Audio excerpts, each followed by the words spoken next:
እንደምን ከረማችሁ አድማጮቻችንና ተመልካቾቻችን ይህ ሆርን ኮንቨርሴሽን ነው ዛሬ አንድ እንግዳ ይዘን ቀርበናል ልዩ ቆይታ ከእንግዳችን ጋር እናደርጋለን እንግዳችን አቶ ታዬ ደንዳአ ናቸው አቶ ታዬ ደንዳአ በተለያዩ ደረጃዎች የአሁኑን መንግስት ያገለገሉ በፓርቲ ኮሙኒኬሽን ጽህፈት ቤት በሰላም ሚኒስትር ዴታነት ያገለገሉ ከዛ በፊት ደግሞ በኦሮሚያ ክልል በተለያዩ ደረጃዎች በኮሙኒኬሽን ጽህፈት ቤት የክልል ኮሙኒኬሽን ጽህፈት ቤቶች ላይ ያገለገሉ ሰው ናቸው በኢትዮጵያ ፖለቲካ ውስጥ በአሁኑ ጊዜ በስፋት የሚታወቁ ሰው ናቸው ከሳቸው ጋር ነው ዛሬ ቆይታ የምናደርገው አቶ ታዬ ወደ ሆርን ኮንቨርሴሽን እንኳን ደህና መጣ በጣም አመሰግናለሁ እናንተም እንኳን ደህና ጠበቃችሁ መልካም እስኪ እንደ መግቢያም እንዲሆነን እንደ ማፍታቻ ነገር እንዲሆነን አገር እንዴት ሰነበተ እስኪ ምንድነው ያለው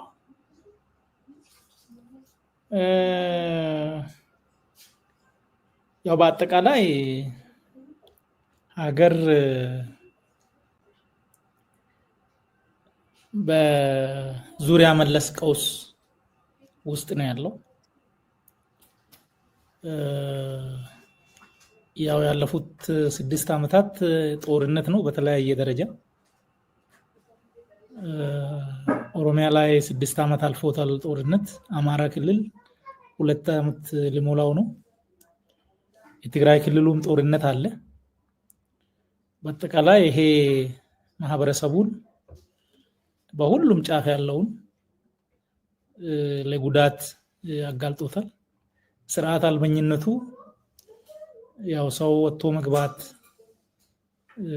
ብርቅ የሆነበት መንገደኛ ሹፌር የሚታፈንበት ሚሊዮኖች ተከፍሎ የሚለቀቅበት የማይከፍል በዛው የሚሞትበት እና የደህንነት ዋስትና የሌለበት ሆኗል ኢኮኖሚው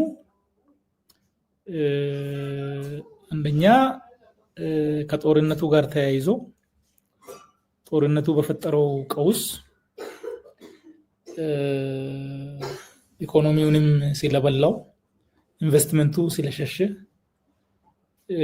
የሸቀጥ የሰው እንቅስቃሴም ስለተገደበ የዋጋ ግሽበቱ የቴሌሌ ሆኗል የሥራ አጥነቱም በዛው ልክ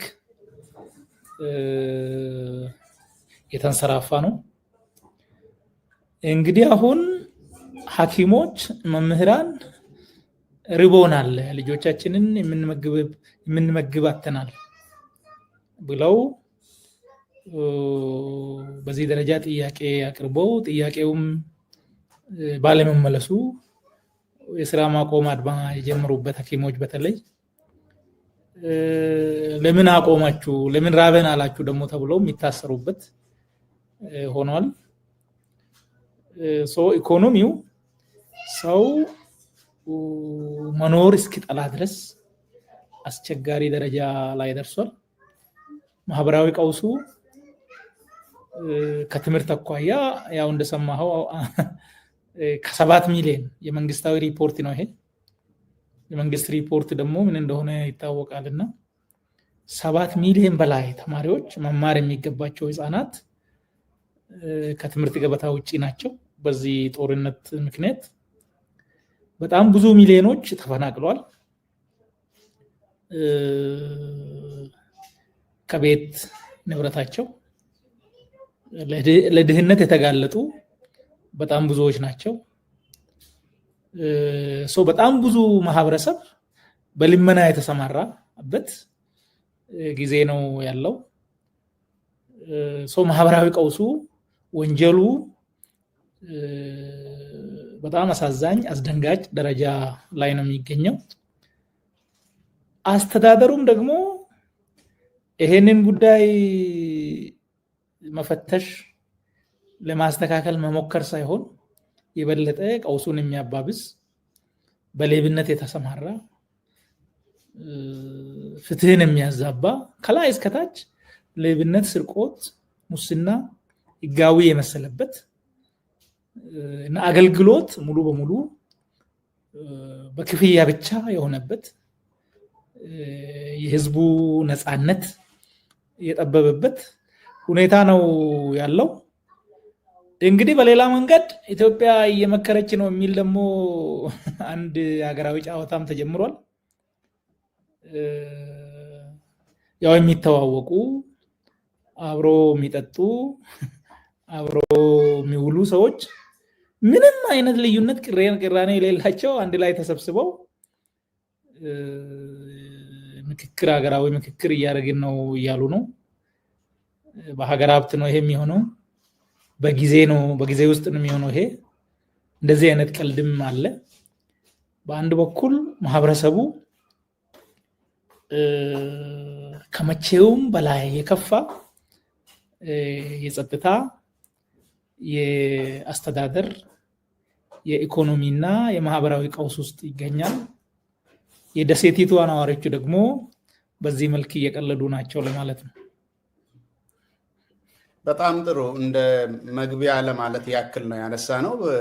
ጠቅለል ያለ ጥሩ መግቢያ ሰጥተሃናል።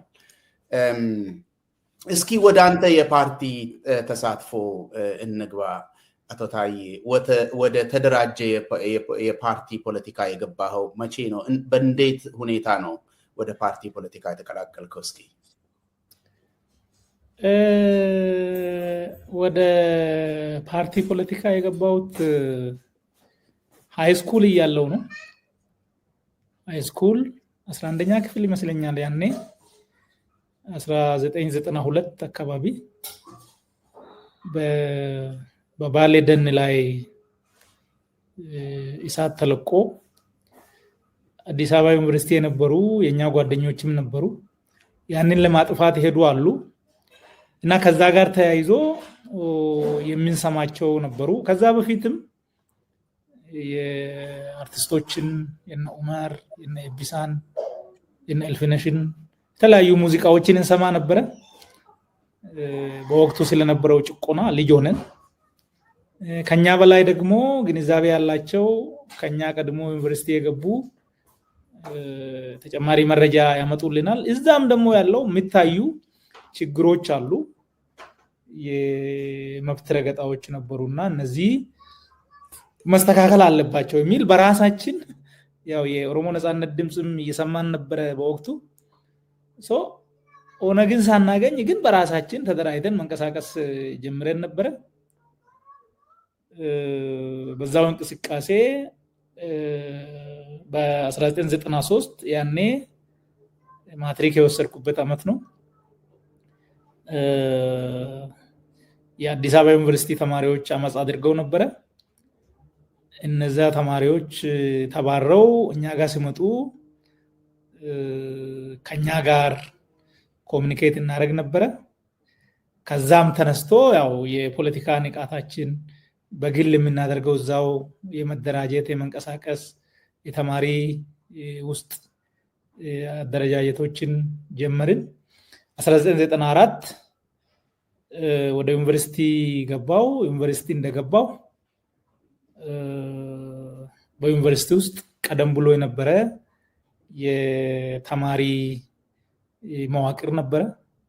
የኦሮሞ ነፃነት ግንባር ደጋፊዎች የነበሩ፣ በየወሩ ደግሞ መጫና ቱለማ የሚያዘጋጀው ሙዚቃ እንደገና መድረክ ነበር። እዛ ጋር እንሳተፋለን። ጋዜጦችንም እናነባለን። በዚህ መንገድ ነው እንግዲህ እየመጣን በ1996 ኦነግን ለመቀላቀል አንድ 42 ተማሪዎችን ይዤ ትጥቅ ትግል ለመግባት ወደ ሐረርጌ ሄጄ ነበረ። ያው ሂደቱ ብዙ ዝርዝር አለው፣ ብዙ አስፈላጊ አይደለም። በዚህ መንገድ ነው ያው እንዲሁ በራሳችን ተነሳሽነት ፈልገን በራሳችን ተደራጅተን በኋላ በሂደት ከኦነግ ጋር ግንኙነት ያላቸውን ሰዎች አግኝተን በዚህ መስመር ነው ወደ ፖለቲካ የመጣሁት። ጥሩ እንግዲህ ያ እንቅስቃሴ ወደ እስር ነው ያመራው አይደለም ታዬ? መጀመሪያ 1996 በግዕዝ አቆጣጠር ይመስለኛል ያነሳኸው መጀመሪያ ታሰርከው እዛን ጊዜ ይመስለኛል እና ከዛ በኋላ ወደ 4 ዙር የሚሆን የእስር ሁኔታ ገጥሞሃልና ያንን ታሪክ ቢቢሲ አፋን ኦሮሞ ባለፈው አመት በዝርዝር አቅርቧል። ወደዛ አልገባም ግን ያንተ የእስር ቤት ልምዶች እስኪ አንደኛው ከሌላኛው በምን እንደሚለይ ልትነግረን ትችላለህ? እስር ቤት ላንተ ምንድነው? 4 ጊዜ ከዛም በላይ ተመላልሰህበታል። አንደኛው እስር ከሁለተኛው ሁለተኛው ከሶስተኛው የሚለዩበትን ነገር ታስታውሳለህ? ያ እስር ቤት የመጀመሪያ ያው ስትገባ ከስሙም ጀምሮ የሚያስፈራ ነው። እስር ቤት ነፃነትህም ይገደባል። የምታጣቸው ነገሮች አሉ። በርካታ ሰዎች ደግሞ ታስረው ለሞራል ስብራት፣ ለአእምሮ ህመም የሚዳረጉም አሉ። እኔ የሚያየዋቸው ነበሩ። በጣም በመጨነቅ ከኔ አኳያ እኔ እስር ቤት ውስጥ ያው ቢቢሲ ላይ እንዳገለጽኩት ማድረግ የሚችለው ላይ ስላተኮርኩ ብዙ ጫና አልፈጠረብኝም። ጊዜንም በከንቱ አላባከንኩም። ዋናው ቁም ነገር ግን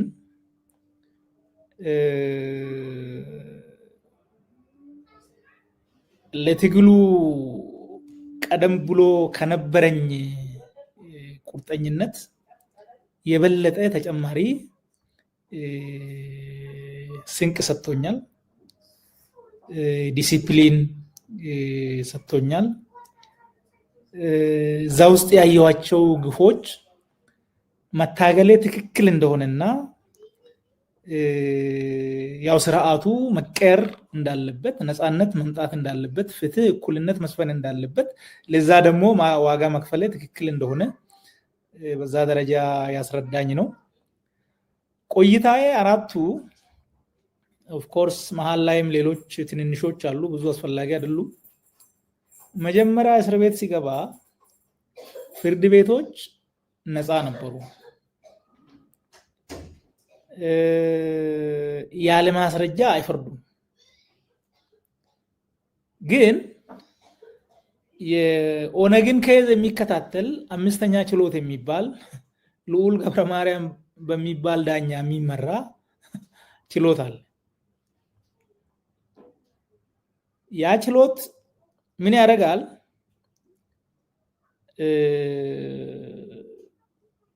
ደህንነት ምን ያህል ሰው መታሰር እንዳለበት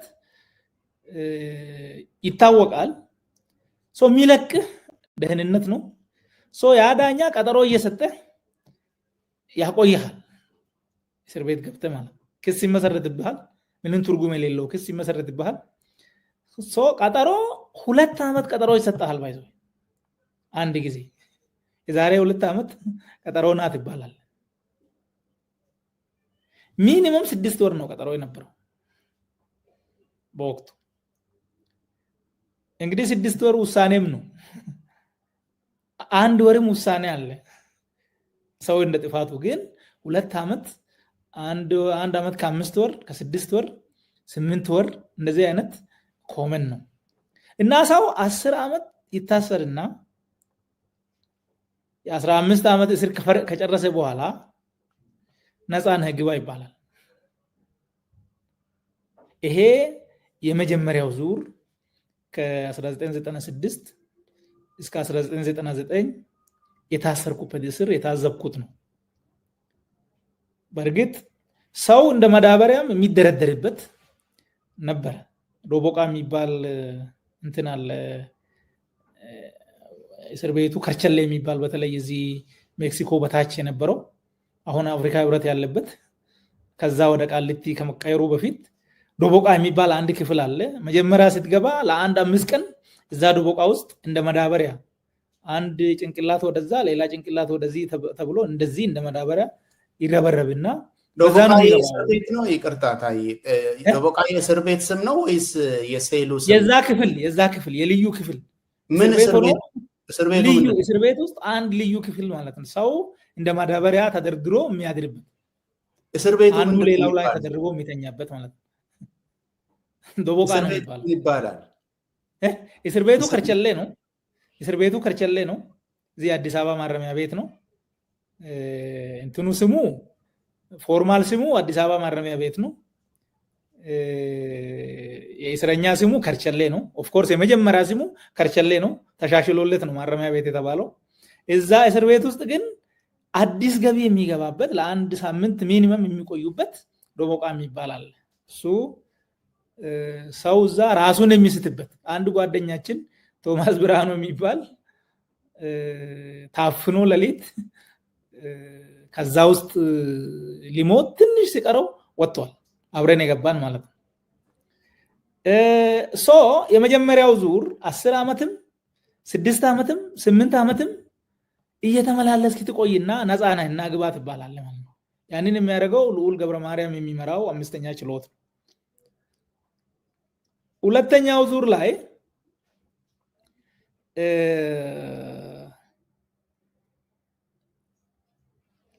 ያ ተቀየረ።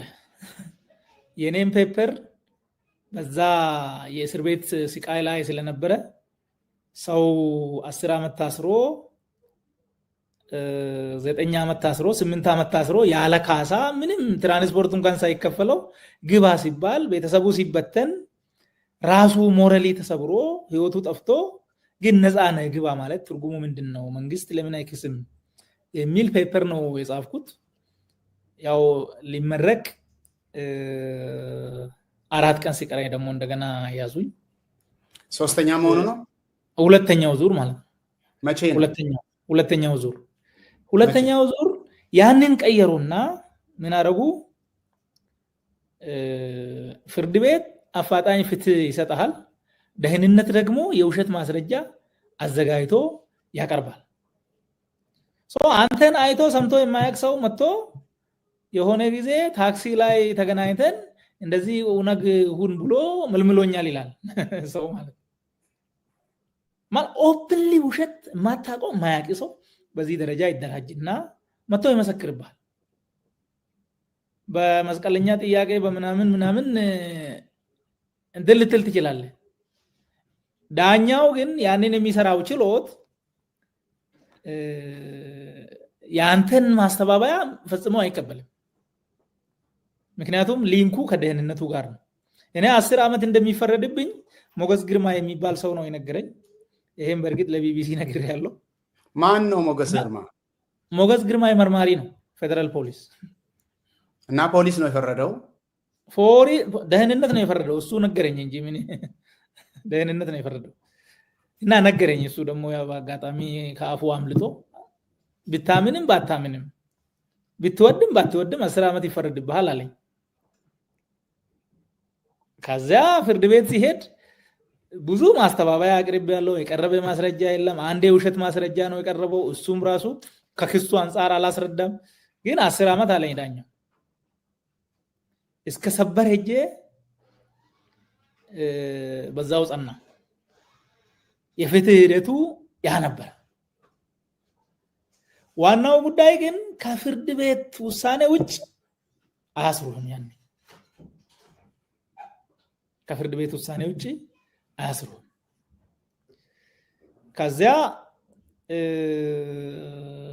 ያው ሶስተኛው በ2010 በኢትዮጵያ መጋቢት ይቅርታ ላይ ሁለተኛው ዓመተ ምህረቱ መቼ እንደሆነ ብታስታውስ። ሁለተኛው ዓመተ ምህረቱ ከ2001 እስከ 2008 ነው የቆየሁት እስር ቤት። ያው ጨርሼ ነው የመጣሁት በአመክሮ። ሶስተኛው ከመጋቢት እስከ ሚያዝያ ለ32 ቀን ነው የቆየሁት። ጉዳዩ ከቦረና ጭፍጨፋ ጋር የሚያያዝ ነው። እሱ ያው ከባድ አልነበረም ሰውም በብዛት ይመጣ ነበረ የለውጥ ዋዜማም ነበረ ቀላል ነው ቆይተን ነው የወጣ ነው ምንም ጫናም አልነበረም ግን ያው በሁለት ነው 3 ፓትሮል ነው ያዙኝ ወደ እንትን ሲሄድ ማለት ነው ቤቴን ምናምን ብዙ ረባብሿል ዞሮ ግን ዛሬ ያዙኝ ነገ ፍርድ ቤት አቅርበውኛል የቆየሁት በፍርድ ቤት ትዕዛዝ ነው ፍርድ ቤቱን ራሳቸው ከኋላ ይቆጣጠሩታል ግን ፎርማሊቲውን ያሟሉታል ማለት ነው ህግ የሚለውን ነገር 48 ሰዓት አቅርቡ ያቀርባሉ ከፍርድ ቤት ትዕዛዝ ውጪ አታስሩ ያንን ያደርጋሉ ፍርድ ቤቱ ይተባበራቸዋል የነበረው አራተኛው ላይ ግን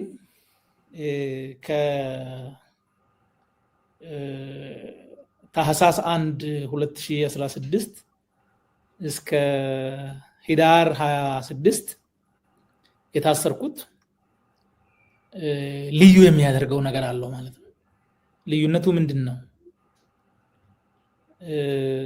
አንደኛ አማራ ክልል በታወጀ አስቸኳይ ጊዜ አዋጅ አንድ የኦሮሚያ ጨፌ ምክር ቤት አባል ተይዞ ታሰረ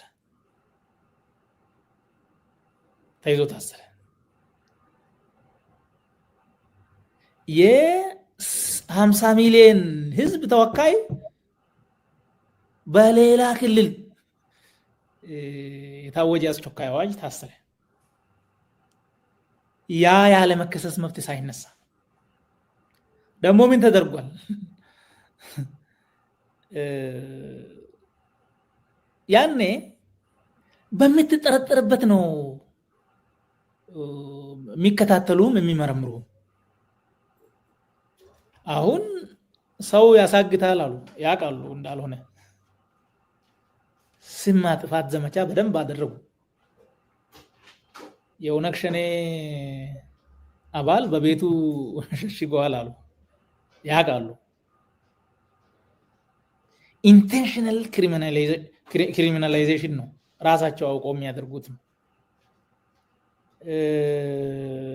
ሶ ፍላሽ ይዞ ተገኝቷል ይሄ ሽብር ነው አሉ ፍላሽ ያንን ሁሉ አረጉ ግን የሚገርምህ ነገር 5 ወር ነው ፍርድ ቤት አላቀረቡኝም ከቤተሰብ ጋር አላገናኙኝም ከጠበቃ ጋር አላገናኙኝም ቸግሯቸው አይደለም ያቃሉ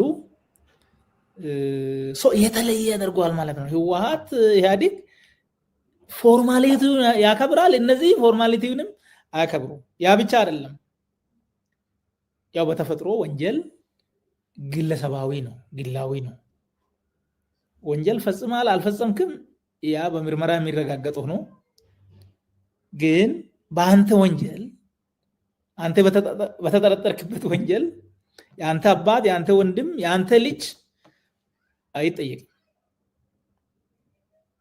የኔ ግን የ3 ዓመት ልጅ ራሱንም የማያውቅ ወንጀል አይደለም ራሱንም የማያውቅ የ3 ዓመት ልጅ ከቀበሌ ቤት በኔ ምክንያት አውጥተው ጅብ አውሬ ስር ወረወሩ በአውሬ ምናልባት ካልተበላ ብለው የኔን የባለቤቴን የ28 ሰዎች የእህቶቼ ወንድሞቼ እና የቅርብ ዘመዶች ከሱ ጋር ንክኪ ያላቸው በገንዘብ ሊረዱ ይችላሉ ብሎ ያሰቡትን ለ8 ወር አካውንት ዘጉ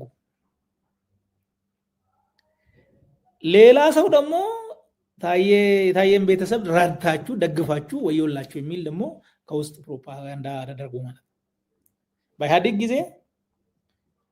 ጊዜ የኔን ወንድም የኔን እናት ሰላም ያላት የለም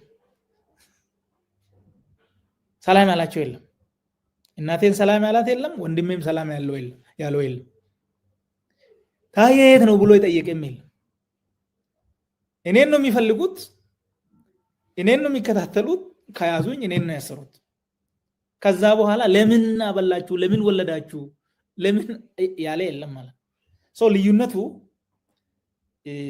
እዚህ ላይ ታያለ። ሌላው ደግሞ የቀጠለው ነው። ማዕከላዊ ተዘግቷል። ከዚህ በኋላ ቶርቸር አናደርግም ተብሎ በጣም ብዙ ተወርቶለታል። ግን እኔ ጥፍሩ የተነቀለ እግሩ የተሰበረ ሰው አይቻለሁ። እኔ አልተመታሁም፣ እኔ አልተሰቃየሁም። ለ4 ወር ጨለማ ውስጥ ከመቀመጥ ውጭ ሌላ ለብቻ ማለት ነው ሶሊተሪ ኮንፋይንመንት፣ ከዛ ውጭ ፐርሰናሊ የደረሰብኝ ነገር የለ። ግን ሰውነቱ የተተለተለ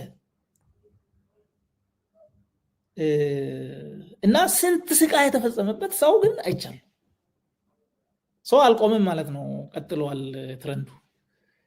በዚህ ደረጃ በቶርቸር ይመሳሰላል። ያኔ ነበረ፣ አሁንም ቀጥሏል። ፎርማሊቲ ያኔ ይሻላል፣ አሁን ፎርማሊቲ የለም። ወንጀል ያኔ ግላዊ ነበረ፣ አሁን ወንጀል በቤተሰብ በዘር በደም ይተላለፋል።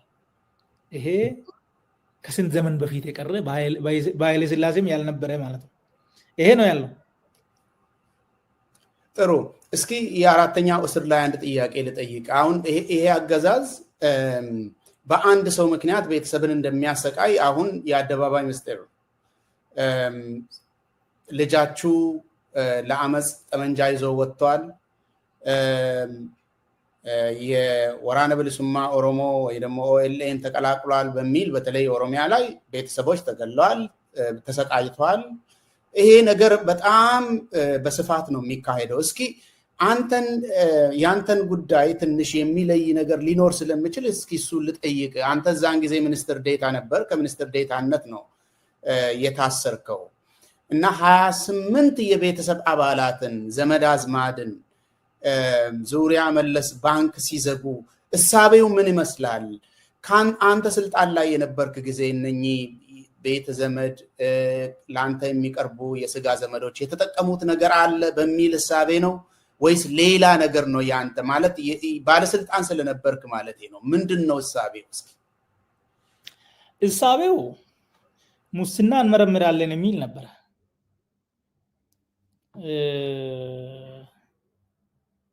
ዋናው ሲይዙኝ ሙስና አልነበረም። ያው እነሱም ለሚዲያም ግልጽ ያደረጉት ነበረ። ከጸረ ሰላም ኃይሎች ጋር ተባብሮ ሀገር ለማፍረስ የሚል ነበር።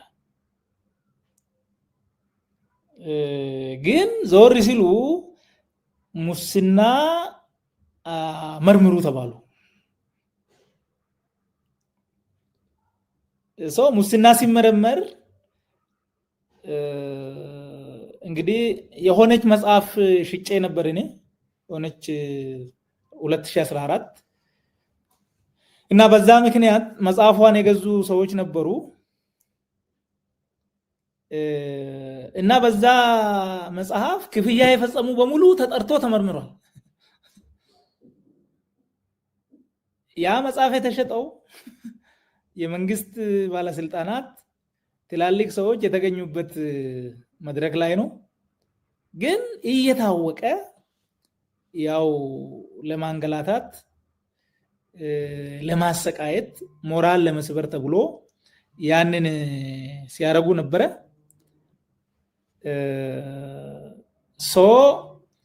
በዛ ምክንያት ነው ምርመራ ብሎ የፋይናንሽል ደህንነቱ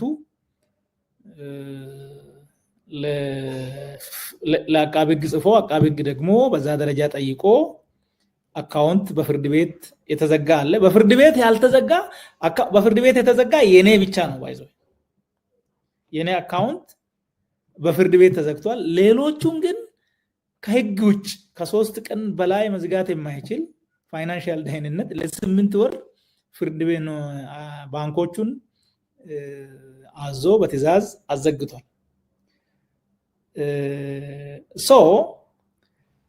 ይሄ ምርመራ ደግሞ ምን ሆኗል? ታህሳስ 24 አልቋል። ይሄ ምርመራ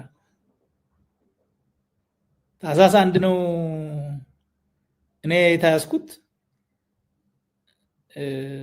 ያው ባንኮች ሊንክ ስላላቸው ሁሉም ተመርምሮ ይሄ ሰውዬ ከሙስና ጋር ምንም ግንኙነት የለውም የሚል በ3 ሳምንት ጊዜ ውስጥ አልቋል። ቢያልቅም ግን ተብሎ ያንን የባንክ ሂሳቦች እንደዘጉ 8 ወር ቆዩ ማለት ነው። ምንድነው ዋናው ዓላማ ግን አንድ ሰው ይሄን መንግስት ሲቃወም ሪስክ የሚወስደው ለራሱ ብቻ ሳይሆን በዙሪያ ያሉ 50 60 70 ሰዎች ጭምር ነው። የሚቃወምን ሰው በእኛ መንገድ የሚቆም ሰው እሱም ብቻ ሳይሆን ዘመድ አዝማዱ ራሱ ለኛ ብለተው ብሎ በዛ ደረጃ ሆም ብሎ አስቦ ለማስፈራራት እና ሰው ኦኬ እኔ ብለህ ልትወስን ትችላለህ ለራሴ የሚደርስብኝ ብለህ ግን አጎት አክስት ያንዳንዱ ዙሪያ ያለው ሁሉ በአንተ ምክንያት ለጉዳት የሚጋለጥ ከሆነ ውሳኔ የግል አይሆንም ማለት ነው። ያኔ ማህበረሰባዊ ይሆናል። በዚህ ደረጃ አስበው ይመስለኛል። ወይም ደግሞ ምናልባት በጣም ቅሬታ ያላቸው በርካታ ባለስልጣናት አሉ። ምንም ቅር ብላችሁ ዝም ብላችሁ ትቀጥላላችሁ፣ ፍንክች ብትሉ ይሄው የሱን ጉዳይ ተመልከቱ ምን እንዳደረግ ነው የሚል ለማሳያም ሊሆን ይችላል። እና በዚህ ምክንያት ይመስለኛል ይሄ የኔ ነው። ወደ ታች ስትወርድ ግን እኔ ፐርሰናሊ እኔ አጠገብ የሸኔ ቤተሰብ ይሰሩ ተብሎ ትዕዛዝ ሲተላለፍ ነበር። ልክ አይደለም ብዬም ተከራከርኩ። ፍቃዱ ተሰማ ነው ያስተላልፈው ለዞኖች ለከተሞች ወደታች የሸኔ ቤተሰብ ይታሰር የሚል ነበር እኔ ያለው ማለት ነው። በጣም አንድ ጊዜ ሰንቀሌ ላይ እቲ አምቦ ያለው ፖሊስ ማሰልጠኛ በጣም ብዙ ሰው ታስሯል። 2012 ይመስለኛል። እና ያልታወጀ አስቸኳይ ጊዜ አዋጅ አለ። ያልታወጀ ፍርድ ቤት ሳይቀርብ በጣም ብዙ ሰው እዛ ታስሯል። የኦሮሞ ነፃነት ባሏ ከሆነ እሷ ሚስት ትታሰራለች፣ ልጅ ከሆነ አባት ወይም እናት ኦር ወንድም ጭምር ይታሰራል ማለት ነው። እንደዚህ አይነት ነገር ያው ቅድም ያነሳውልህ ወንጀል በዘር ይተላለፋል። ይሄ አይነት ኦፍ ኮርስ ይሄ ከኦሮሚያ ውጪ ያለ አይመስለኝም። ደቡብ ክልል ይሄ የለም፣ ሶማሌ ክልል ይሄ የለም፣ አፋር ክልል ይሄ የለም፣ አማራ ክልልም ይሄ ስለመኖሩ አላቅም፣ ትግራይ ክልልም ይሄ ስለመኖሩ አላቅም። ያው ቀውስ ስለሆነ እዛም አካባቢ ያለው በትክክል ስለማይታወቅ ወንጀል ግላዊ መሆኑ ቀርቶ ያንተ ወንጀል እህትህን፣ እናትህን፣ አባትህን፣ ወንድምህን እና ሌሎች በአንተ ዙሪያ ዘመድ አዝማድ ያንተ ወንጀል አንተ አስበህ የሰራው ወንጀል ከሆነ ያው እሱ ሌላ ሆኖ ግን በአንተ ምክንያት ይሄ ሁሉ ለስቃይ ይዳረጋል። ኦሮሚያ ላይ ይሄንን ያው ለማንሳት ነው በአጋጣሚ። በጣም ጥሩ። እስኪ እንግዲህ የአራተኛውን ዙር እስር ጨርሰ ስትወጣ እንደ አውሮፓ አቆጣጠር 2016 ይመስለኛል እነ አቶ ለማ መገርሳ ፕሬዝደንትነትን ስልጣን ወስደዋል እና አዲስ አመራር ተፈጥሯል በኦሮሚያ ክልል ላይ። ያ አመራር ደግሞ መጥቶ ምን ሲሰራ እንደነበረ የሚታወቅ ነው። ለህዝብ የመቅረብ የህዝብን ጥያቄ እንመልሳለን ብሎ ቃል የመግባት ሁኔታ ነበረ። ኦሮሚያ ውስጥም ደግሞ ወደ መንገድ ወጣችሁ የምትሞቱበት ምክንያት የለም፣ እኛ በእናንተ ቦታ እንከራከራለን የሚል ተስፋ የተሰጠበት ሰውን ሲያስር ሲያሳድድ የነበረ ፖሊስ ከልጆች ጎን ቆሞ ሰልፍ የወጡትን ሲከላከል እናስታውሳለን ሁላችንም። እና በዚህ ጊዜ ነው አንተ የወጣው የቄሮ ትግል ከፍተኛ ደረጃ ላይ የደረሰበትና አንዳንድ ፍሬዎችን ማፍራት የጀመረበት ጊዜ ነው። አንተ ስትወጣ ይሄንን ነገር እንዴት ነው ያየኸው? ያንተን ስሜት ታስታውሳለህ? ያ ኦፍ ኮርስ እኔ ሲወጣ ግንቦት 15 2008 ነው የተፈታሁት። የቄሮ ትግል እስር ቤትም ሆኜ መረጃው ነበረኝ። ያው ሰው ይመጣል፣ ሚዲያ በእርግጥ የለም፣ ግን ያው የመንግስት ሚዲያ ብቻ ነው የምንመለከተው። ግን ሰው ይመጣል፣ መረጃ ታገኛለህ። መንግስትም ደግሞ እንደዚህ ጸረ ሰላም ኃይሎች ምናምን ብሎ እነሱ አጠፉ የሚላቸውን ነገሮች ያሳያል። የተቃጠሉ እንትን ያሉ የወደሙ ነገሮችን ያሳያል። በዛም እንትን የምትለው አለ፣ መረጃው ነበረ። በእስር ቤት ቆይታዬ ግን የታዘብኩት ነበረ። አንደኛ ከኦሮሞ ፖለቲካ አኳያ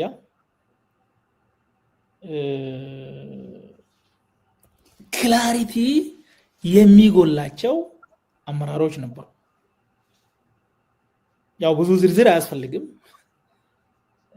ክላሪቲ ይጎላል፣ ኮሚትመንት ይጎላል። እሱ ችግር አለ። ከኢትዮጵያ ፖለቲካ አኳያ ያው አብረን የነበረ የኦብነግ ሰዎች ነበሩ፣ የግንቦት ሰባት ሰዎች ነበሩ፣ እነ ተፈራ ማሞ ጋር ነበርን፣ እነ አቶ በቀለ ገርባ ጋርም ነበርን። አንድ ቤትም ታስረናል ባይዞ እና የሚጎል ነገር አለ። የፍልስፍና ክላሪቲ፣ የግብ ክላሪቲ፣ ለዛ የሚያስፈልገው ዲሲፕሊን፣ ብዙ ነገሮች አሉ። ያው እዛ የነበሩ ሰዎችን እያልኩ አይደለም፣ ግን በአጠቃላይ ሲታይ እንደሱ አይነት ነገር ነበር እና ከእስር ቤት ሲወጣ በአንድ በኩል ወጣቱ ለመብቱ ለነፃነቱ በዛ ደረጃ ቆርጦ መነሳቱ በጣም ደስታ ይሰጣል፣ ሞራልም ይሰጣል። ያው መታገሌ መታሰሬ ዋጋ መክፈሌ ልክ ነው፣ ፍሬ እያፈራ ነው ትላለህ። ያ ለውጡ የሚፈለገው ነገር ወደ ፍትህ፣ ወደ ዲሞክራሲ፣ ወደ ነፃነት መሄዳችን አይቀሬ ነው። አንተ ብትሞትም ምንም ቢሆን ቀጥሎ የሚቀበል ትውልድ አለ ብለህ በዛ ደረጃ ኩራትም ይሰማሃል። በሌላ በኩል ግን ያ እንቅስቃሴ መሬት ላይ ምን መዋቅር አለው? ያ ወጣት በማህበራዊ ሚዲያ እና እንደው በሌሎች ሚዲያዎች በመደበኛም ቢሆን በዛ ደረጃ የሚቀሰቀስ ነው። ያልተደራጀ ትግል ደግሞ አየህ፣ በደርግ ጊዜም ተማሪዎች ተንቀሳቅሷል ኃይለሥላሴን ለመገልበጥ። ኦፍ ኮርስ የኃይለሥላሴን የስልጣን ምሰሶ ሌጂቲመሲውን የገነደሱት ተማሪዎቹ ናቸው። ነገር ግን የተደራጁ ስላልነበሩ እና ወደፊትም እንዴት እንሄዳለን ያለውን ስርዓት ግፈኝነቱን ምናምን ከመቃወም የዘለለ ወዴት ነው የምንሄደው፣ እንዴት ነው የምንሄደው የሚለው ነገር የተደራጀ አመራር የተደራጀ ማዋቅር ስላልነበራቸው ትግሉ በወታደር ተነጠቀ። ያ ስጋት ነበረኝ በሌላ በኩል ማለት ነው። እንደወጣው ጓደኞች ነበሩ፣ ሚልኬሳም ነበሩ፣ ሌሎችም ነበሩ። ያው ለስም አስፈላጊ ላይሆን ይችላል እና ይሄ ትግል ከግብ መድረስ ካለበት ኦህዴድን ከህወሓት ነጥለን ከዚህ ትግል ጋር እንዲሰለፍ ማድረግ አለብን።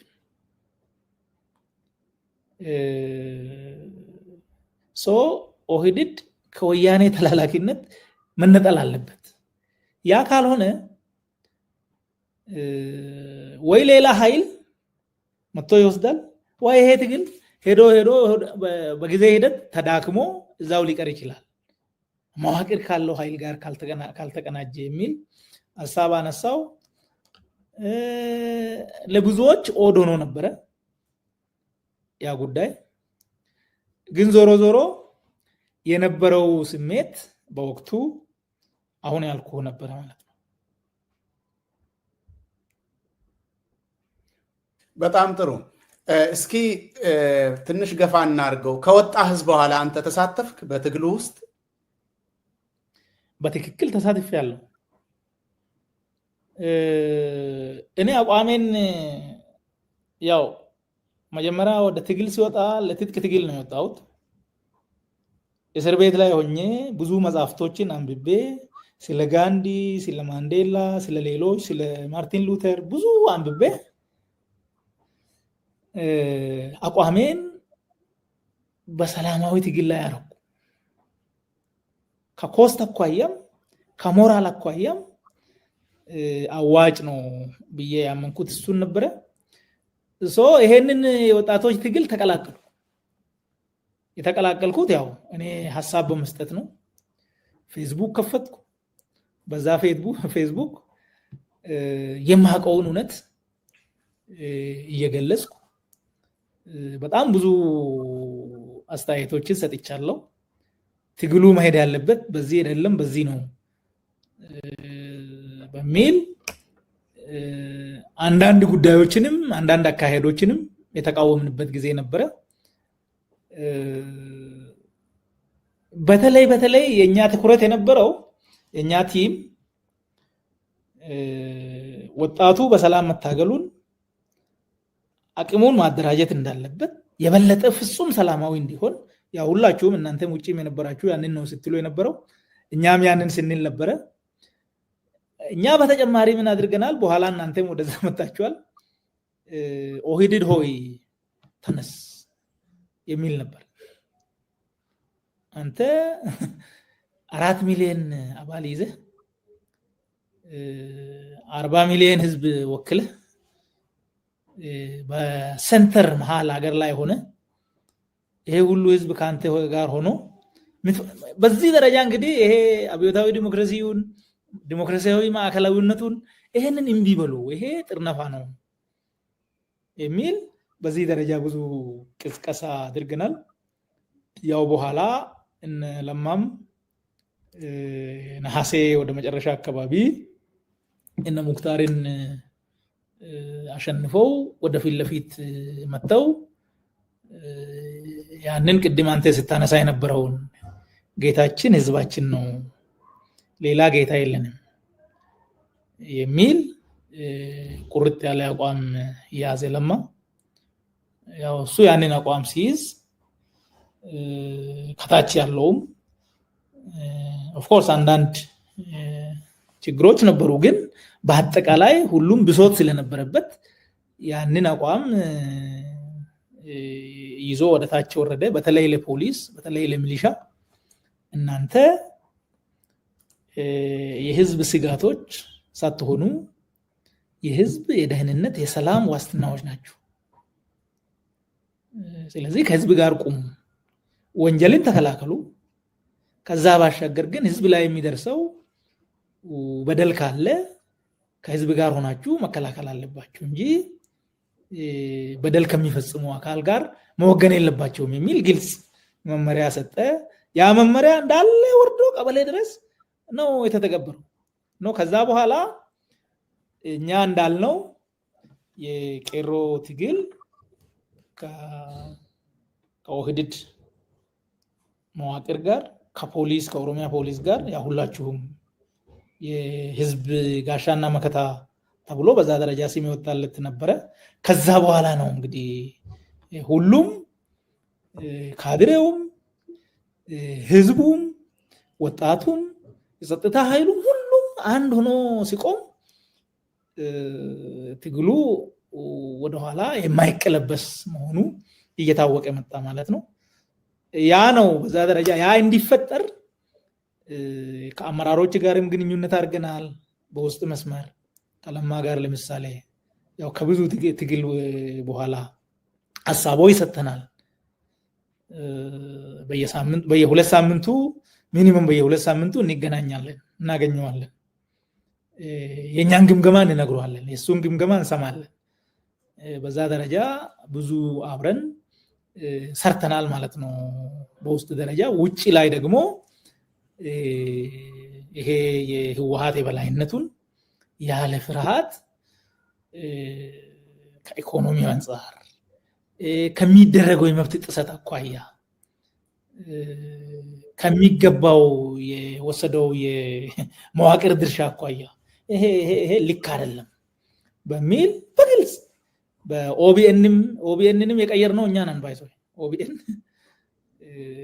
ሄደን እዛ አስተያየት እየሰጠን ለህዝቡ ከኦኤምኤን ጋር ኦልሞስት ተመሳሳይ ይዘት የነበረው በወቅቱ በዛ ደረጃ ቅስቀሳዎችን ገብተን ሰርተናል።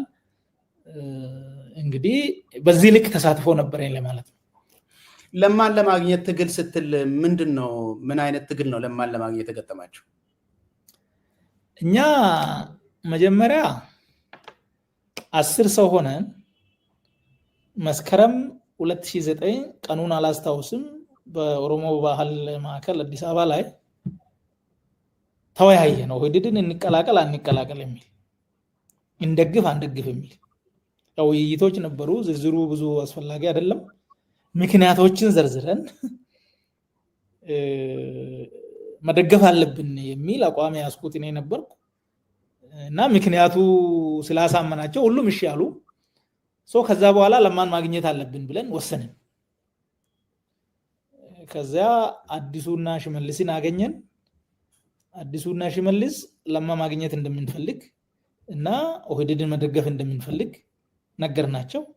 እነሱ በየጊዜው ያገኙናል፣ ሐሳብ ከኛ እንትን ይላሉ። ለማ ጋር አድርሱን ስንል ላሽ ነው የሚሉት፣ እንትን አይሉ አያደርጉትም። ምክንያቱ ምንድነው? በኋላ ላይ ገባን። ለማ ያኔም አጥር ታጥሮበታል። ያኔም ሰው በኋላ ከሱ ጋር ይቆማል፣ የሱን አቋም ይይዛል ተብሎ የሚጠረጠር ሰው እንዲያገኝ አይፈቀድም። ያው ብዙ ዝርዝር ነገሮች አሉ፣ በኋላ አየን። በዚህ ልክ ብዙ ሰዎችን አባዱላን ጠይቀናል። ሞክሮ አልተቻለውም። ምክንያቱም አጥሩ ከለከለው። ሰለሞን ኩቹ የሚባል የሰላምና ጸጥታ ዘርፍ ነው የነበረው በወቅቱ። ኦፍ ኮርስ እሱን ለጊዜው ያው ከሳሞራ ጋር ስለተጣላ ከማዕከላዊ ኮሚቴም እንዲወጣ ከአስተዳደር መዋቅርም እንዲወጣ ተደርጎ ነበር መሰለኝ። ለሱም ነገረናል። እሱም ፈልጎ አልቻለም። የሚችሉት የነበረው አዲሱና ሽመልስ ናቸው። እነሱ ደግሞ እኛ ለማን እንድናገኝ አልፈለጉም። በዚህ መሃል 5 ወር ሙሉ ጠበቅን ማለት። በዚህ መሃል ፈቲያ መሐመድ የምትባል የሐሮማያ ዩኒቨርሲቲ መምህር ኦር ሰራተኛ የማህበራዊ ቢሮ ኃላፊ ሆና ተሹማ መጣች። እሷ ከሚልኬሳ ጋር ትተዋወቅ ነበር። እንደመጣች ነገርናት። እሷ ነገረችው። በ2 ሳምንት ውስጥ ለማን አገኘን። 5 ወር ሞክረን ያቃተንን በዚህ ያገኘን። ካገኘን በኋላ ያው ፐርሰናሊም ስልክም ተለዋወጠን ስለነበረ እናገኝ ነበረ። በዚህ ደረጃ እዛ ጋር እንዳንደርስ ብዙ መሰናክሎች ነበሩ ለማለት ነው። በጣም ጥሩ። የመንግስታዊ አደረጃጀቱን ትንሽ ስለሚገልጽልን ይበልጥ እንድታብራራው ነበር የጠየቅኩ እና ከዚህ ከቄሮ ጋር በተያያዘ እስኪ የመጨረሻ ጥያቄ ልጠይቅ። እንግዲህ አንተ ከእስር ቤት ስትወጣ ትግሉ ከፍተኛ ደረጃ ላይ እንደደረሰ አንተም ተሳትፎ እንደጀመርክ ያው ነግረኸኛል። ያለውን የኦሮሚያ አስተዳደር ሁኔታና እንዴት ወደ ኦህዴድ ለመቀላቀል እርምጃ እንደጀመርክ ከአንተ ጓደኞች ጋር መንቀሳቀስ እንዴት እንደጀመርክ ጀምረህልኝ ነበር። ወደዛ በኋላ እመጣለሁ። ግን ከዛ በፊት እስኪ የቄሮ ትግል ኢህአዴግን ያሸነፈበት ያንተ ግምገማ ምንድነው? ለምንድነው ማሸነፍ የቻለው? እስኪ ምንድነው ያንተ ግምገማ?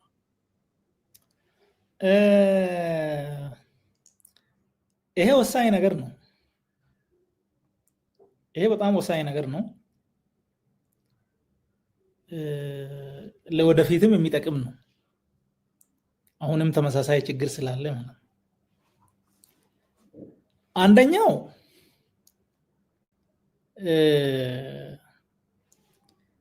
ቄሮ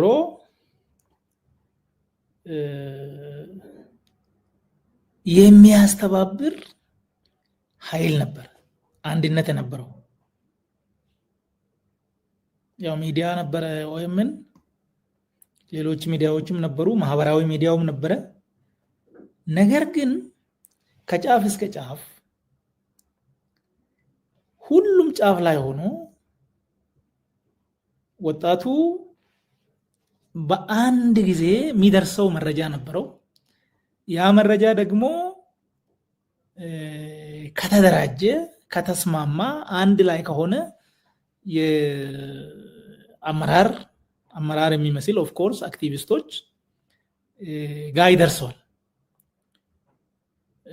ያ የሚዲያ እንቅስቃሴ ሚዲያ ብቻ ሳይሆን በዛ ሚዲያ ላይ የሚታየው አንድነት የሚታየው ቁርጠኝነት ለወጣቱም በጣም ትልቅ ስንቅ የሆነ ይመስለኛል።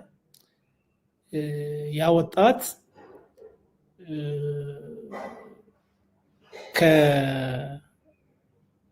ከዞን ከወረዳ ከሁሉም አልፈው በክልል ደረጃ አንድ የሆነ ምልክት ይዘው በዛ ምልክት ዙሪያ ተሰባስቦ በአንድነት ያለ ፍርሃት በዲሲፕሊን መቆም ችሏል። አንድነቱ በጣም ወሳኝ ነው። ቁርጠኝነቱ ሌላው ነው። ከዛ ባሻገር ግን የህዝቡ አንድነትም ህዝቡ ያንን ትግል ሙሉ በሙሉ ደግፏል።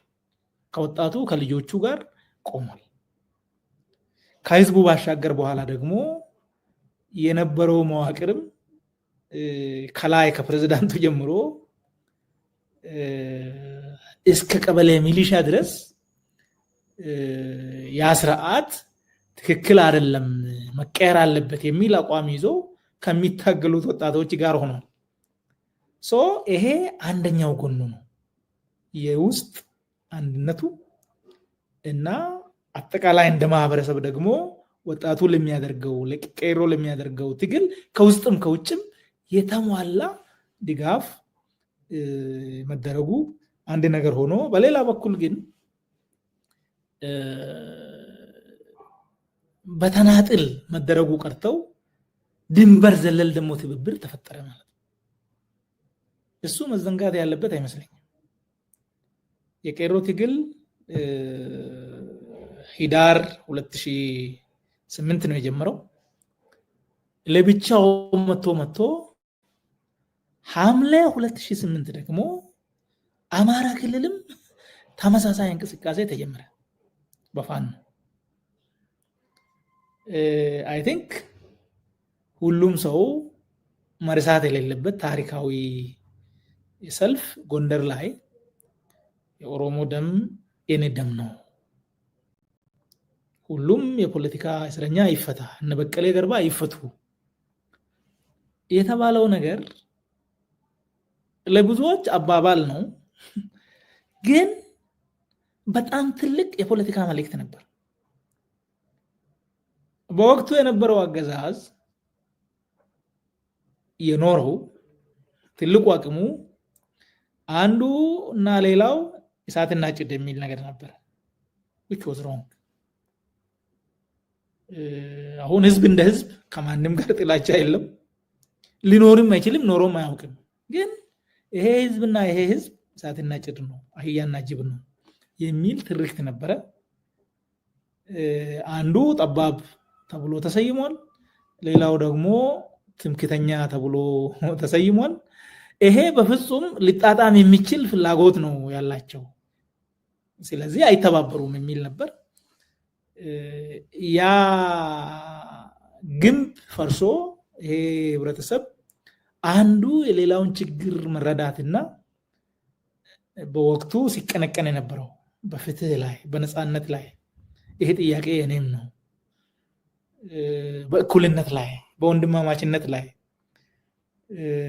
በህግ በላይነት ላይ በህገ መንግስታዊ መብቶች መከበር ላይ ሁሉም ይሄ ጥያቄ የገሌ ብቻ አይደለም፣ ሰው ተመሳሳይ ጥያቄ አለን የሚል መተባበር ሲጀመር ከዛ በኋላ ደግሞ በ2010 ባህር ዳር ላይ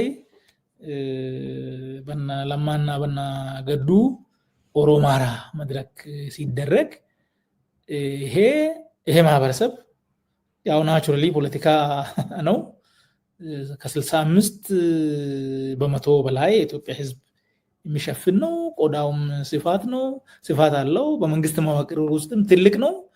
ይሄ ፖለቲከኞቹ ወደ መተባበር ሲመጡ አጠቃላይ ባለው ሁሉ መፈራራቱ ተሰበረና ወደ መተማመኑ አንድ ላይ ወደ መቆሙ መጣ። በዚህ ምክንያት ያው የአገዛዙ በወቅቱ ቲፒኤልኤፍ ነው የሚታወቀው። ያው ቲፒኤልኤፍ በወቅቱ ሲሰራ የነበረው ዛሬ ተመሳሳይ ወንጀል በሌላ አካል ስለተሰራ ያ ወንጀል አይሰረዝም። ባይዘው ወንጀል ነበር፣ ጥፋት ነበር። ዛሬ ቁማርተኞቹ የሚሰሩትን እነሱም ሲሰሩ ነበር። ያ የቁማር አጥር ሲሰበር እና ህዝቡ ሲተባበር በዚህ ደረጃ ወደ ለውጥ ወደ ማሸነፍ የህዝብ ኃይል ወደፊት ወደ መምጣት መጣ ማለት ነው። በጣም ጥሩ ታዬ። ስለ ትብብሩ እስኪ አንድ ጥያቄ ልጠይቅ። ምናልባት ትብብሩ ውስጥ ነው አይደለም የሚለውን ያንተን እይታ ትነግረኛለህ። አማራ ክልል እንግዲህ ያ ሰልፍ ሲወጣ የምናስታውሰው ነው። አንተም እንዳነሳኸው የኦሮሞ ደም የኔም ደም ነው እነ በቀለ ይፈቱ የሚለው ራሱን ችሎ እንደ ቄሮ ራሱን ችሎ የወጣ ትግል ነው ዛን ጊዜ ማለት ነው። በዛን ጊዜ ወይስ የኦህዴድና የብአዴን ትብብር ነው የወለደው ወይስ በዚህ መካከል ያለ ማናየው ነገር አለ? ያንተ እይታ ምንድን ነው?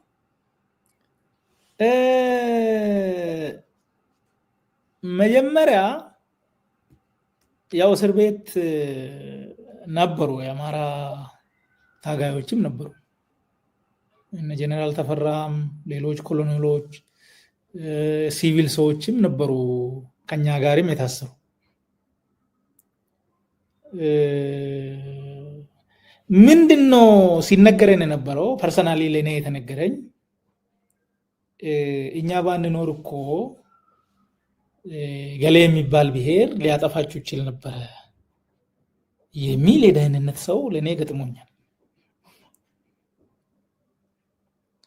በተመሳሳይ ግን በሌላ መንገድ ለሌላው ሰው ደግሞ እኛ ነን እኮ ያዳናችሁ በአርበጉጉ በምናምን ላይ እኮ ታልቁ ነበረ ይላችኋል። እዛ ደግሞ ሰው ምንድነው ታስረናል፣ ያሰረን አንድ አካል ነው።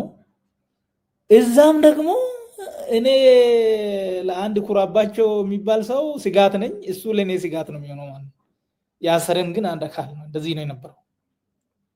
በኋላ ግን መነጋገር ተጀምሯል። እዛም እያለን ማለት መነጋገር ተጀምሯል። ምንድነው የምትፈልጉት እናንተ? እነሱም ጠይቀውናል፣ እኛም ጠይቀናል። at the end of the day የህዝቡ ፍላጎት እዛም ያለው እዚህም ያለው ከተፈጠረው የሴራ ትርክት ባሻገር ያለው ገበሬው ወለከም ያለው ጎጀምም ያለው ጎንደርም ያለው ተመሳሳይ ፍላጎት አለው።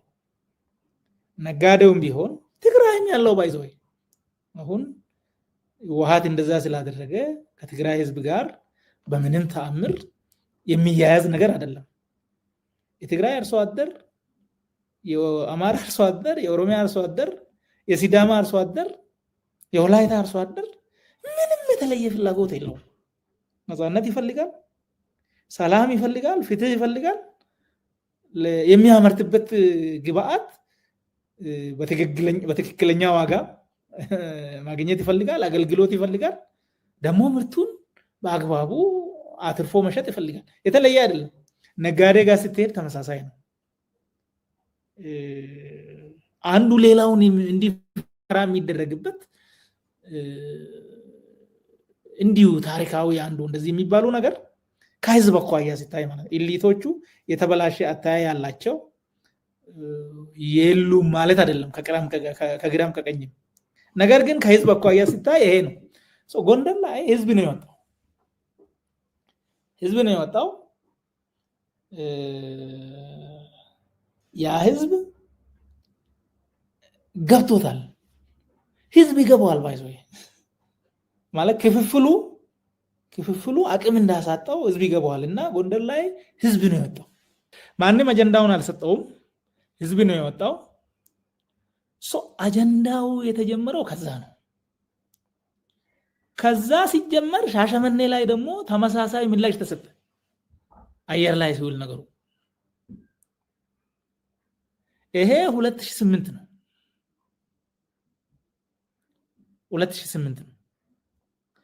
ምን ሆኗል? መሃል ላይ የኢሬሳ ጭፍጨፋ መጣ። ኢሬሳ ላይ መጡ ባይዘው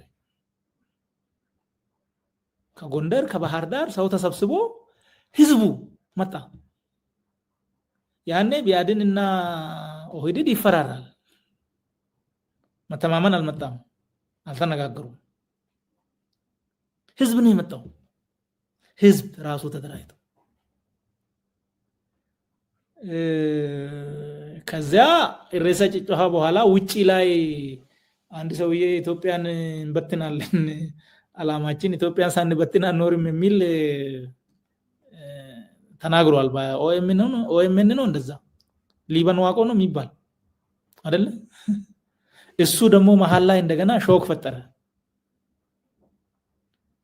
ፈጠረና ሂደቱ እንደገና በዛ መሃል ደግሞ ቁማር የሚጫወቱት ለማሞቅ ሄዱ።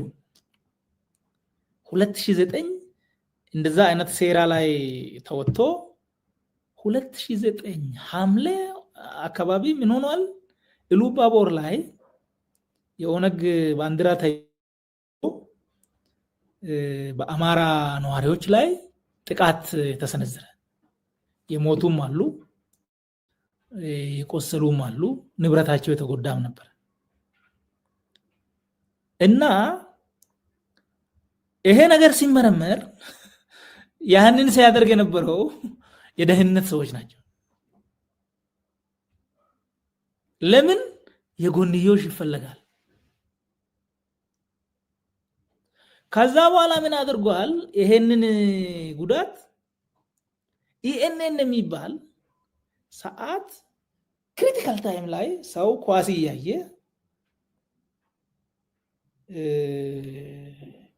ኦሮሞ አማራን እየጨፈጨፈ እንደሆነ ዜና አድርጎ አመጣ። ኢኤንኤን የሚባል እሱ ደግሞ ከደህንነት ሰዎች ጋር የሚሰራ ተቋም ነው። አሁን በዚህ ጊዜ ያንን ለማርገብ ነሐሴ እዚህ ነው፣ ጥቅምትም አካባቢ በዛ ደረጃ የቀጠለ ነው። ምን አድርገናል? እኛ 4 ሰዎች ሆነን ከአማራ ቴሌቪዥን ጋር ቀጠሮ ያዘን። እኔ ነበርኩ፣ ምልኬሳም ነበረ፣ ከበደ ነበረ፣ ደረጀ ገረፋ የሚባል ነበር። 4 ሆነን ቀጠሮ ይዘን ገባን። አጠቃላይ ሴራውን ተነተን ነው። ሌሎች ጽሁፎችንም ቢያድንና ኦህዴድ ለምንድን ነው የማይተባበሩት? የጠፋብኝ አንድ ፌስቡክ 150 ሺህ የነበረ የኔም የሚልኬሳም አንድ ጊዜ የጠፋ ፌስቡክ ነበረ። እዛ ላይ ጽፈናል። ኢቭን መገንጠል እንኳን ቢኖር የት ነው የሚሄደው? አማራ ወይስ ኦሮሞ የት ይሄዳል? ከዚህ መሬቱን ይዞ ኢንዲያን ኦሽን አይገባም መቼስ። አብሮ መኖር የግድ ነው። አንድ ሀገር ትልቅ ሀገር ለሁለቱም ይበጃል። ኢቭን አይበጀንም ካሉ ቢለያዩ እንኳን አንዱ ያለ ሌላው የት ሊሄድ ይችላል? አብሮ አንድ አካባቢ ኩታ ገጠም ሆኖ የተፈጠረ ደግሞ በሚሊየን አንድ ላይ የሆነ ህዝብ ነበርና በዚህ ደረጃ ያንን አነሳን። በዚህ መሃል በዚህ መሃል አመራሮቹ ህዝቡ ቀድሞን ሄደዋል ቢያንስ ለምን አንከተለውም በሚል ወደዚህ መጡ ማለት ነው። ወደ ኦሮማራ ትብብር መጡ። በኋላ ደግሞ ያው ጉዳዩ ያንን ለውጥ ሲያሳካ ሲለፈሩት በኋላ ደግሞ እንዲበተን ደግሞ ሰሩ ማለት ነው። ምክንያቱም አቅሙን አዩ። ፓርላማ ላይ ከኦሮሚያ ክልልና ከአማራ ክልል ብቻ 340 ገደማ ነው ወንበር ማለት ከአዲስ አበባም ከተለያየ ቦታ በአማራ በኦሮሞ በወቅቱ በቢአዴን እና በኦህዴድ ስም ፓርላማ የሚቀመጥ 340 ማጆሪቲ 274 ነው የሚያስፈልገው። ሶ ግሬት ማጆሪቲ የያዘ ኃይል ነበር። ኢቭን ፊት ለፊት አዋጅ ላይ ፖሊሲ ላይ ለሌላውም ጭምር ነፃነት ማምጣት የሚችል ኃይል እዛ ቁጭ ብሎ ግን በወቅቱ ህወሓት 38 ወንበር ብቻ የነበረው 38 ወንበር ብቻ የነበረው ሁሉን ነገር ያስወስናል የነበረው። ይሄም ልክ አይደለም በሚል በንግግርም በጽሁፍም ታግለናል። ባይዘው በወቅቱ ያው እርምጃ ሊያስወስድ ይችል ሊሆን ነበረ በወቅቱ ኦፍ ኮርስ ግን አልፈነዋል። እነዛ ሁሉ ነበርና ሂደቱ ይሄ ነው እኔ የሚገነዘው። እስኪ ያንተ የኦህዴድ ኦዲፒ ብልጽግና ተሳትፎ እና አመራር ውስጥ የመግባት ሂደትን ትንሽ እናውራ ከሙዚቃ ሽግግር በኋላ።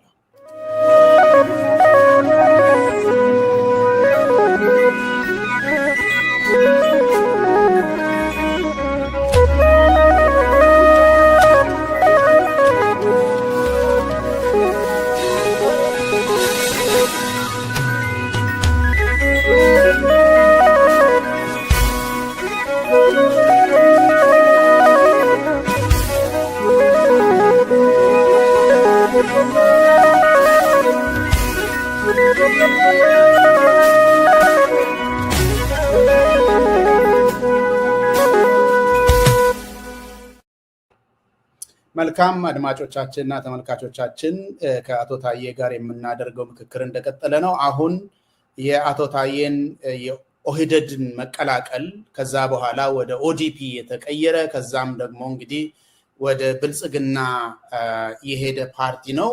እሱን ነው የምናወራው። አቶ ታዬ ቅድም ለምን ኦህዴድን መቀላቀል እንዳለብህ ከጓደኞች ጋር እንደተመካከራችሁ ትግሉን እንደሚረዳ እንደሚያፋጥነው መረዳት ላይ እንደደረሳችሁ አንስተህልኝ ነበረ። ስለዚህ ለምን ተቀላቀልክ ብዬ አልልም። ነገር ግን የኦህዴድን ድርጅታዊ ቁመና በተመለከተ ህዝባዊነቱን በተመለከተ የህዝብን አደራ ወስዶ እንደሚያሳካና እንደማያሳካ መዋቅሩ፣ አደረጃጀቱ፣ የድርጅቱ ፍላጎት በመላ አንድ ላይ ስታየው ያሁኑን ሳይሆን አሁን ያለህን መረዳት ሳይሆን እዛን ጊዜ የነበረ ግምገማ ምንድን ነው? በወቅቱ ያው ከአቅም አኳያ ሌላ አማራጭ የሌለው ሰው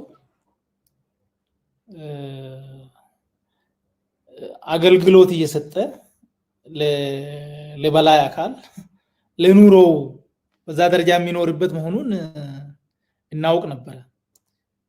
በኋላ ላይ ያው የተማሩ ሰዎችም በአባዱላ ዘመን እንዲቀላቀሉ ተደርጓል። ያም ሆኖ ግን ከአደረጃጀቱ አኳያ ከአመሰራረቱ አኳያ ችግር እንዳለበት በትክክል የምንረዳው ነው። ብዙ ዝርዝር ጉዳዮች ቢኖሩም ግን ችግር ነበር። የኛ በወቅቱ የኔ በተለይ እነዚህ ሰዎች ለሌላ እያገለገሉ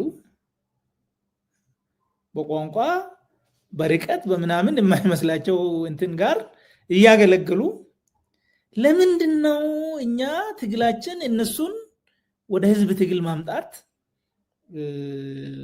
ላይ ማተኮር ያልቻል ነው። ለወያኔ የሚያገለግል ሰው ለምንድነው ለህዝቡ የማያገለግለው የሚል ሐሳብ ነበር እና ስለዚህ በወቅቱ ድርጅቱ ግዙፍ ነው ስልህ በአመለካከት ጥራት በዲሲፕሊን በዛ አይደለም ግን ብዙ ቁጥር ነበር 4 ሚሊዮን አባላት ነበሩት። ይሄ 4 ሚሊዮን ደግሞ ያው ቤተሰብ አለው ልጆች አለው ምን አለው የተለያየ ሴት እንደዛ አይነት ነገር አለው። ሶ ኦልሞስት ግማሽ ያህል የዛ ክልል ህዝብ ግማሽ የሚያክል ህዝብ ከዚህ ድርጅት ጋር ንክክ ያለው በዛ ወይም በዚህ ሶ ከዚህ ድርጅት ጋር ካታገለን ቲፒኤልኤፍ በቃ ትልቁ ስኬቱ እሱ ነው። እኛ እርስ በርስ ነው እዛ እሱ ቆሞ ሬስሊንግ ማየት ብቻ ነው የሚሆነው። ሶ ይሄ ጫወታ መቀየር አለበት የሚል ሐሳብ ነው የነበረው ይዘን የነበረው። በኋላ ላይ ደግሞ እነለማ ሲመጡ የኛ ሐሳብ የበለጠ ልክ እንደሆነ እየገባን መጣና በዛ ደረጃ ነው። ችግር ነበረበት። ሪፎርም ማድረግ ይቻላል፣ ወደ ህዝብ ድርጅትነት መቀየር ይቻላል። ስራ ይፈልጋል፣ ጊዜ ይወስዳል። በዛ ደረጃ ማድረግ ይቻላል በሚል ነው የመጣ ነው ማለት ነው። በጣም ጥሩ። እንግዲህ ህወሓት ኦህዴድን ሲያደራጀው በተለይ የአስተዳደር ስልጣን ሲሰጠው ኦህዴድ የኦሮሞን ብሔርተኝነት የሚጸየፉ የኦሮሞን ብሔርተኝነት የሚዋጉ ሰዎችን በብዛት እንደሰገሰገ የሚታወቅ ነገር ነው። ያው አብይም የዚህ ነገር ውጤት ናቸው፣ ከሰማይ አልወረዱም። እናንተም ጊዜ ይወስዳል እንጂ ይሄ ነገር ይስተካከላል እናሸንፋለን የሚል መሰለኝ ተረድቼ ከሆነ ካለማየት ሳይሆን ልናሸንፈው እንችላለን የሚል ነው። እስኪ አንድ ነገር ልጨምር እዚህ ላይ እናንተ ማለቴ አንተና ያንተ ጓደኞች ኦህዴድን ከተቀላቀላችሁ በኋላ ብዙ ጊዜ አልቆየም። ኦዲፒ ወደሚባል ነገር ነው በፍጥነት የተሸጋገረው። ምንድነው እሳቤው? ያ ነገር አላማው ምንድነው? በፍጥነት ወደዛ መሸጋገር እንግዲህ በወቅቱ የተነገረን እና እኛም አምነን የተቀበልነው ድርጅቱ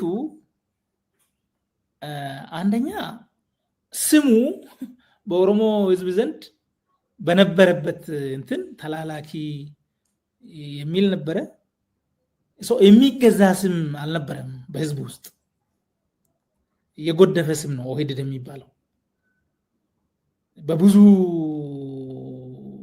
ጥፋቶች የሚታወቅ ነው። አንደኛ ስሙ ራሱ መቀየር አለበት ነው። ሁለተኛ ከዓላማ አኳያም አብዮታዊ ዲሞክራሲን ማለት ምንም አንዱ ከሌላው የተቀዳ ነው። የቋንቋ ልዩነት እንጂ ምንም እንትን የለም። ደሄድን ስትሄድ ተመሳሳይ ነው። ቢያድን ስትሄድ ያው ነው። ውሃት ስትሄድ ያው ነው። it is just a copy። ማህበረሰቡን የመሰለ በዛ ደረጃ የቆመ ፕሮግራም ዓላማ አልነበረውም። ይሄም ሪፎርም ይፈልጋል ነው። ከአወቃቀር አኳያም ያው ቅድም እኛ ታሳቢ አድርገን የገባ ነው ሪፎርም ይደረጋል። ይሄ ድርጅት አዳዲስ አመራር ወደፊት ይመጣል። ከአቅም አኳያ አቅም ያላቸው፣ ከቁርጠኝነት አኳያ ቁርጠኝነት ያላቸው ወደፊት ይመጣሉ። ስለዚህ ሪፎርም መደረግ ነበረበት፣ ስሙም መቀየር አለበት። ሐሳቡም በፌደራሊዝም ባለው ህገ መንግስት እንደተጠበቀው ሆኖ በዛ ውስጥ ግን ህብረተሰቡ የሚያነሳቸው የፍትህ፣ የነፃነት፣ የዲሞክራሲ፣ የእኩል ተጠቃሚነት ጥያቄዎችን ያካተተ ፕሮግራም መዘጋጀት አለበት። በመርህ የሚመራ አሸናፊ ሐሳብ ይዞ የቀረበ ድርጅት መሆን አለበት። በዚህ መስመር ሪፎርም መደረግ አለበት ከኦህዴድ ወደ ኦዲፒ መምጣት አለብን አዲስ ፊት መምጣት አለበት አዲስ አይዲያ አዲስ ሐሳብ ከዲሞክራሲያዊ ማዕከላዊነት የተላቀቀ ያው በፊት ተጽፎ የተሰጠውን ወደ ኦሮምኛ ተርጉሞ ያመጣውን እሱን ሳይሆን በራሱ የራሱን ፕሮግራም የጻፈ ድርጅት ያስፈልጋል ኦሮሞ ውስጥም መስረጽ ያስችለናል እሱ በሂደት ደግሞ የድርጅቱን ውስጣዊ ድክመቶች አሻሽለን የህዝብ ድርጅት ማድረግ ያስችላል በሚል ነው ወደ ኦዲፒ የመጣ ነው ወደ እነለማ ስልጣን የያዙበት ጊዜ ለመለሰና ወደ ኋላ እንድንመለስ አንድ ጊዜ ነሐሴ 2008 ላይ ይመስለኛል በግዕዝ አቆጣጠር ለማ መገርሳና በለማ የሚመሩ ሰዎች የሙክታርን አመራር ገልብጠው ወደ ስልጣን መጡ ከሁለት ዓመት በኋላ ማለት አሁንም በግዕዝ አቆጣጠር 2010 አጋማሽ ላይ የኦህዴድ ማዕከላዊ ኮሚቴ አብይን ሊቀመንበር አድርጎ መረጠው ስለዚህ የአመራር ለውጥ አንተ ምንድነው የምታውቀው አሁን ብዙውን ጊዜ የሚወራው ለማ በራሱ ፍላጎት በራሱ ፍቃደኝነት ለአብይ ለቀቀለት ነው ነገር ግን ፎርማሊ ሲታይ ይሄንን ነገር እርምጃ ወስዶ አብይን ቦታ ያስያዘው የፓርቲ ሊቀመንበርነትን ቦታ የሰጠው እና ለጠቅላይ ሚኒስትርነት በኋላ ወደ ኢህአዴግ ሊቀመንበርነት ከዛ ደግሞ ወደ ፓርቲ ወደ ጠቅላይ ሚኒስትርነት መንገዱን ያበጀለት የኦህዴድ ማዕከላዊ ኮሚቴ ነው ፎርማሊ ማለት ነው ያንተ የስራ ባልደረባ የነበረ መልኬሳ ይሄንን ነገር ሲያብራራ የለማ ፍላጎት ብቻ ሳይሆን የኦህዴድ ማዕከላዊ ኮሚቴ የድርጅት ውሳኔ ነው የሱ ፍላጎት ብቻ አይደለም የሚል እይታ ነበረው እሱ ሲያወራ በአንድ ሚዲያ ያንተ እይታ ምንድነው የተረዳኸው አብይ ለማ የኦህዴድን አመራር ስልጣን የተረከበበት መንገድ ምንድነው በነ ሙክታር ጊዜ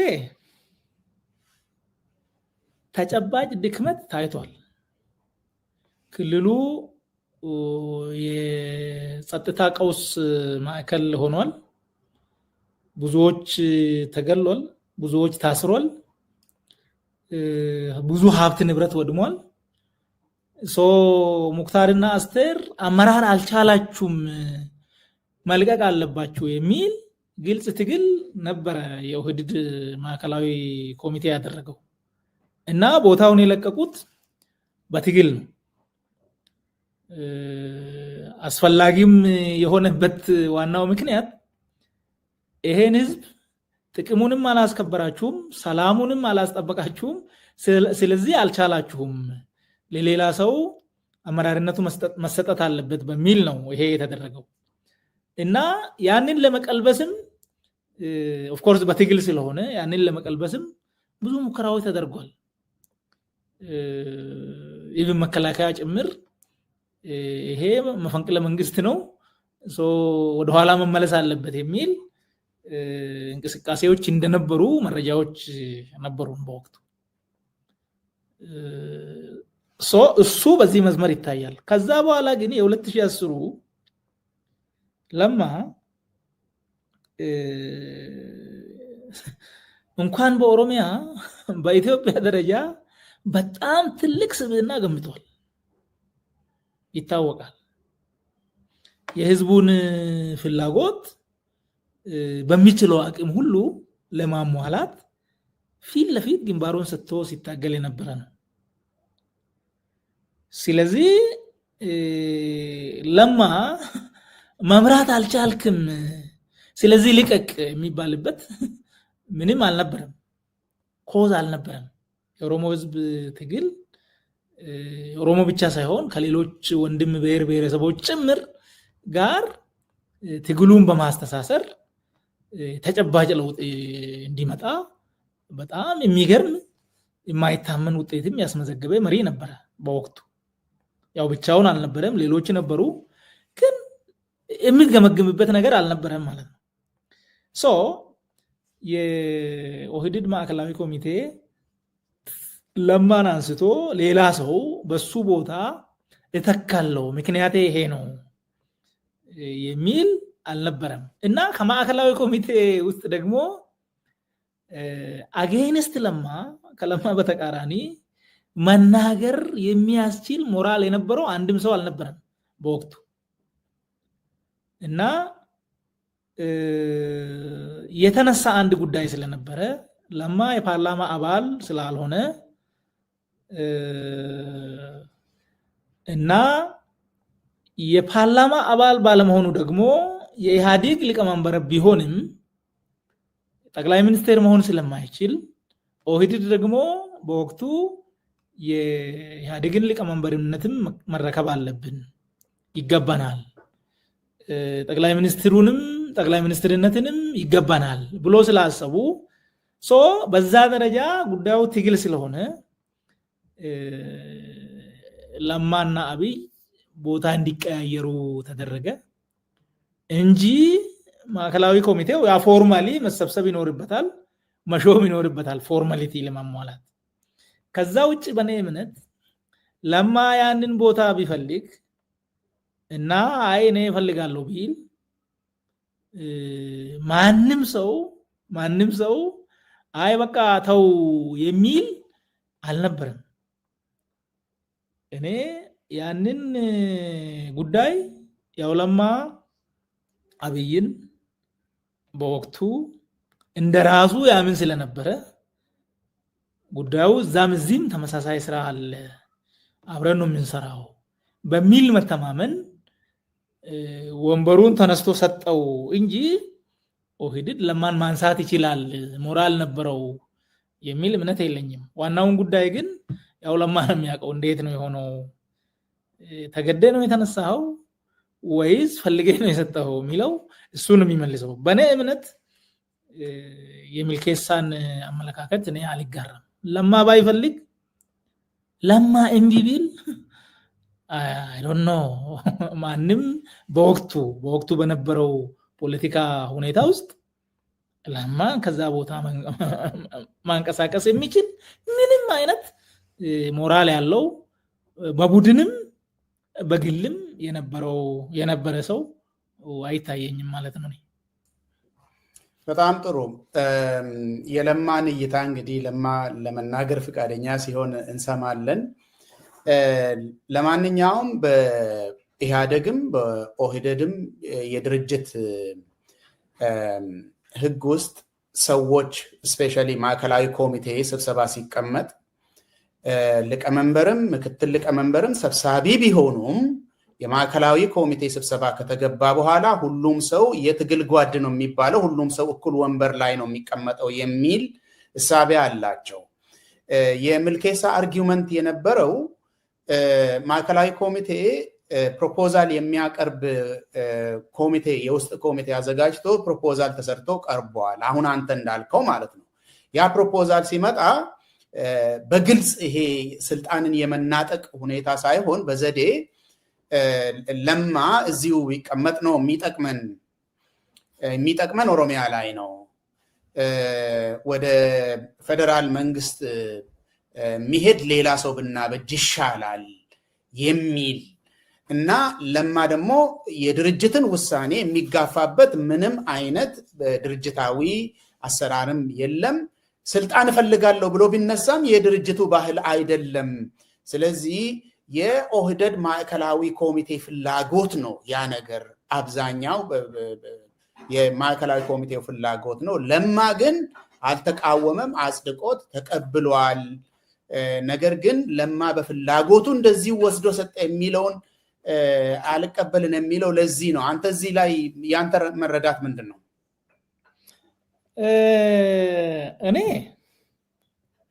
ያው የገባ ሰው በዛ ድርጅት ለመታገል ነው